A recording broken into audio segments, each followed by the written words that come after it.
Hello, I'm Penny Thornton and welcome to my astrology channel. On this video, I'm going to be talking about several things, one of them being the full moon in Cancer, very end of the year. But what I'm really going to be focusing on is the all-important Jupiter-Saturn conjunction. And this is also very much our Christmas star.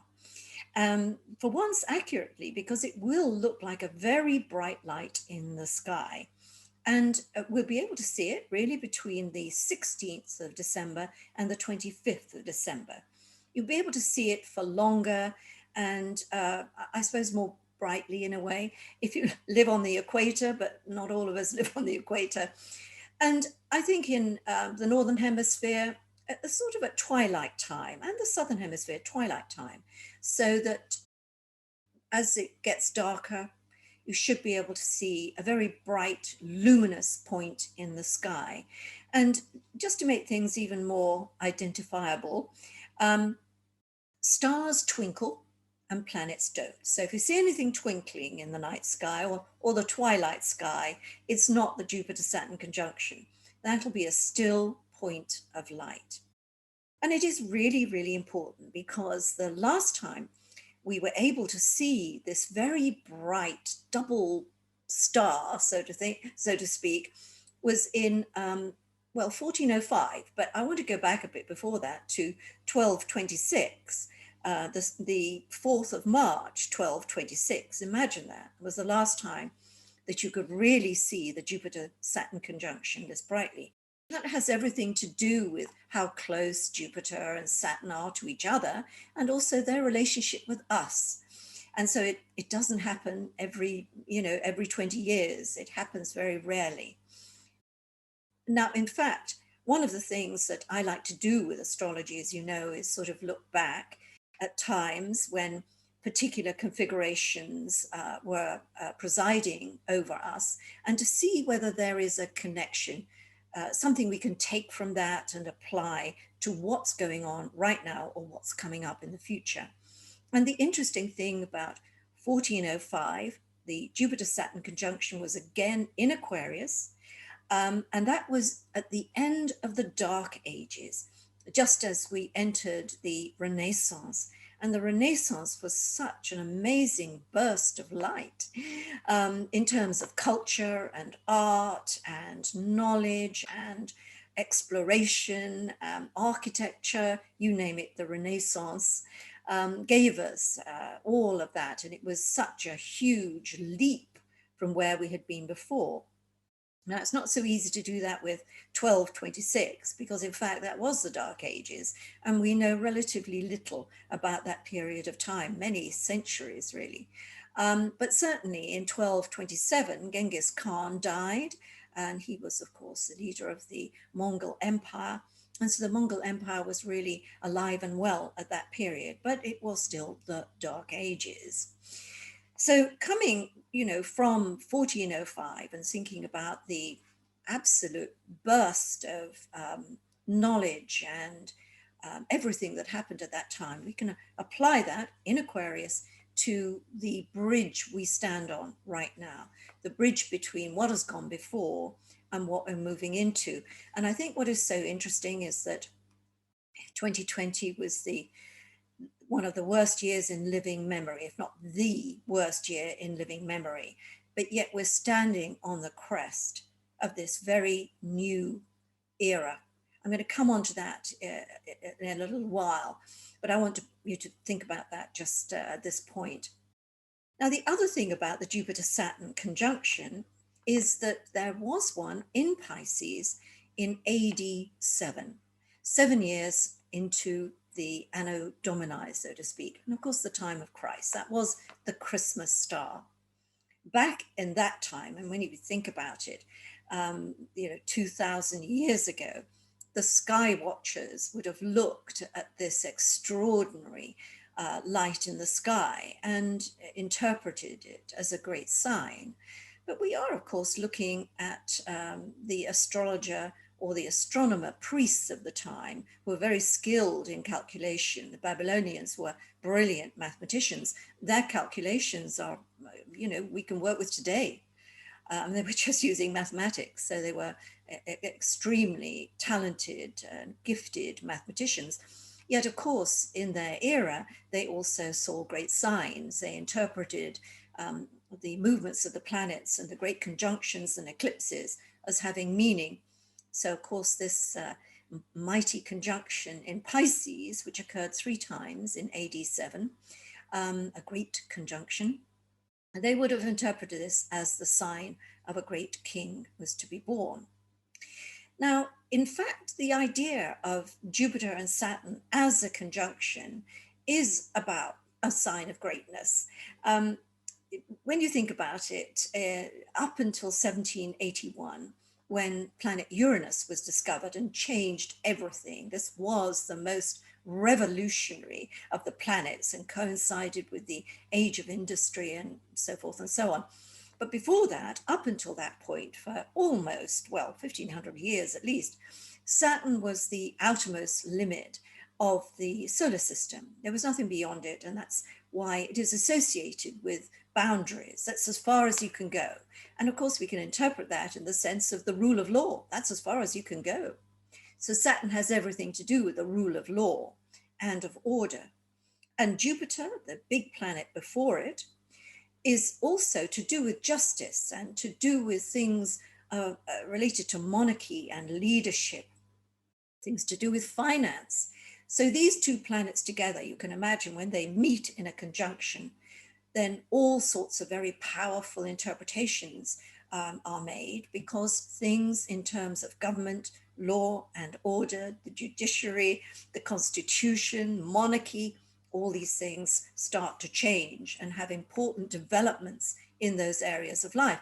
And in fact, on the Jupiter-Saturn conjunction in Libra, which was back in 1981, when Diana and Charles married, they had that Jupiter-Saturn conjunction on their ascendant, on the ascendant of the wedding. So it was a great point of state, if you like, that these two people were carrying on the great British monarchy, and Jupiter and Saturn were there in pride of place to bless that union. Now, we all know what happened, but anyway, just in terms of the symbolism, that was really, really important.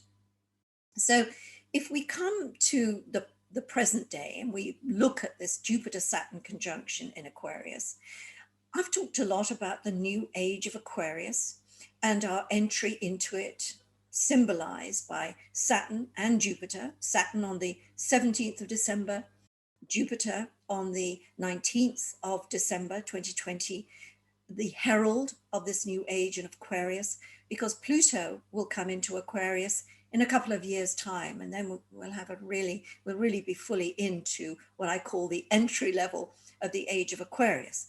Now, there is a lot of debate about the age of Aquarius. Some consider it began in 1962 with a great lineup in Aquarius. Others think it hasn't come in yet. It won't come in for another 200 years.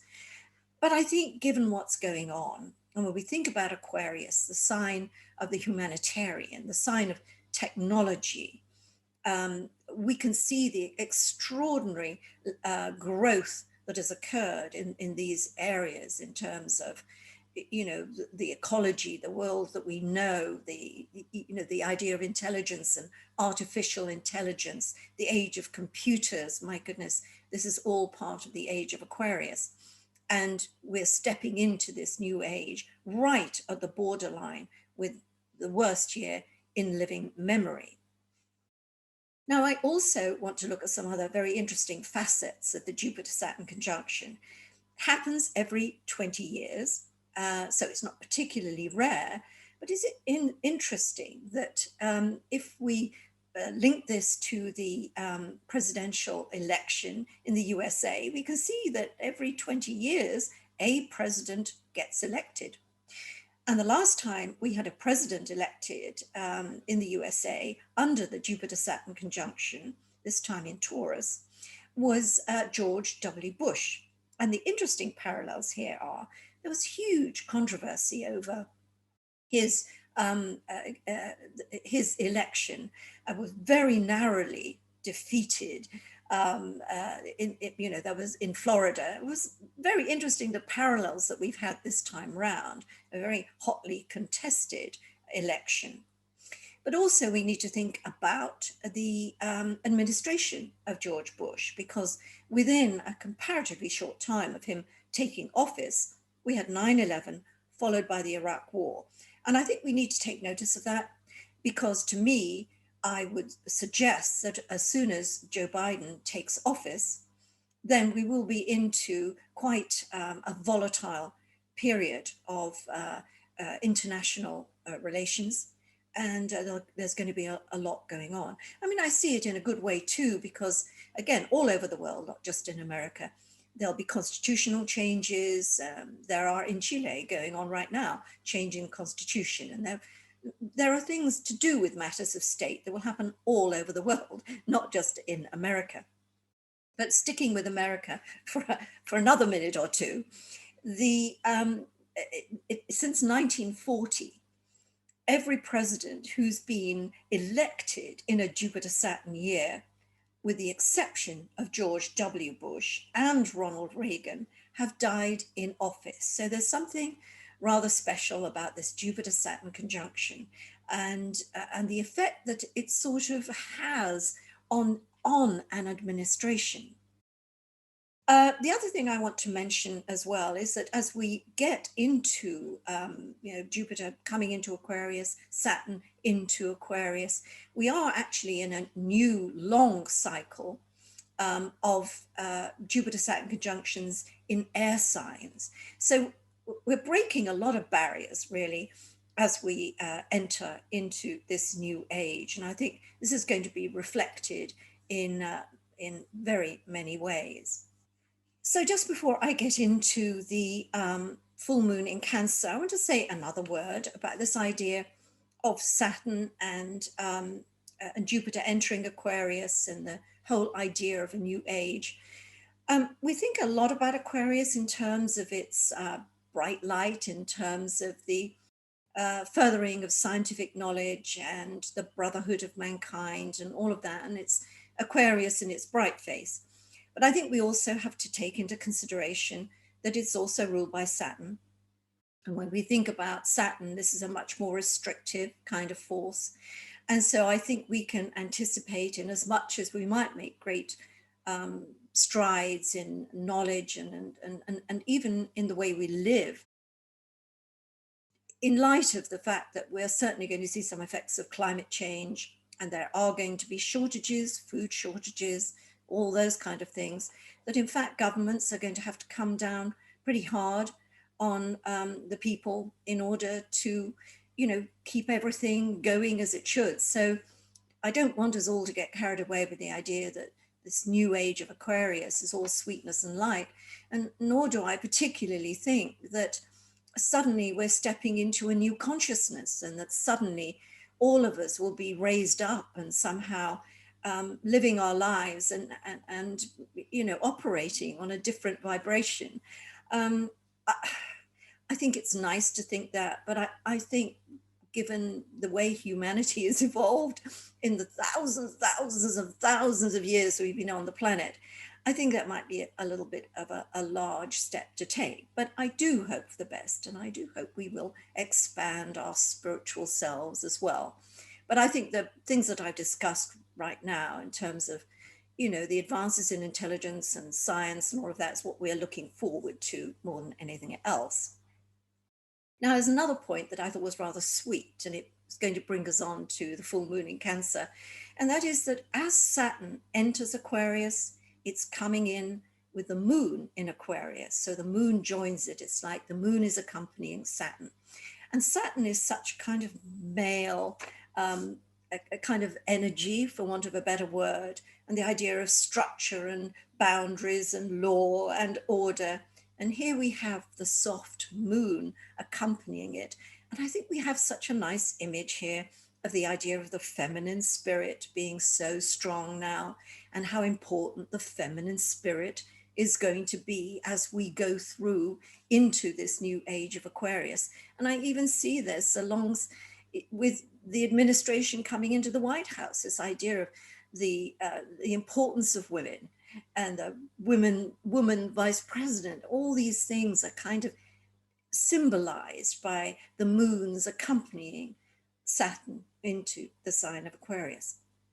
And finally, this full moon in Cancer, it ends the year. I mean, within hours. It's not the 31st, it's the 30th. But even so, to me, it seems as though this is a time of reflection for all of us. Whatever sign of the zodiac we are, wherever our moon sign, this final full moon of the year in Cancer has a sense of home about it, family, the homeland. And it's also about conclusions and closure. So we close the year out in this sense of home and family and the importance of the homeland, all these things coming together in that full moon. And also, this full moon has a relationship with the new moon that occurred on the 21st of June, which was a solar eclipse. So we have a beginning and an end here as well in that regard. Again, something you can think about. What happened at that period of June? Did something begin? And the events around that time might have some sort of conclusion as we get to the end of the year. And again, thinking about that bright, luminous sphere in the night sky on the 30th and 31st of December, as we look at that and reflect on the year we've had. Maybe too, that idea of closure is bringing to an end any rifts or difficult feelings, strained relationships with people. Because in a way, as we step into 2021 and this entry year into the age of Aquarius, we really want to enter clean and clear. So conclusions of one sort or another are an appropriate thing to do as we come to the end of 2020. So thank you for watching. I'll be here talking to you in a couple of weeks about other things happening in 2021. And of course, I'll be doing the monthlies for all of you as well. And that will also cover where this full moon and the Jupiter-Saturn conjunction is in your individual solar charts. Also, towards the end of December, you'll be able to get my online forecast, written forecast for the year ahead, which I know a lot of you really like. So have a happy Christmas, and I look forward to seeing you next year. Bye for now.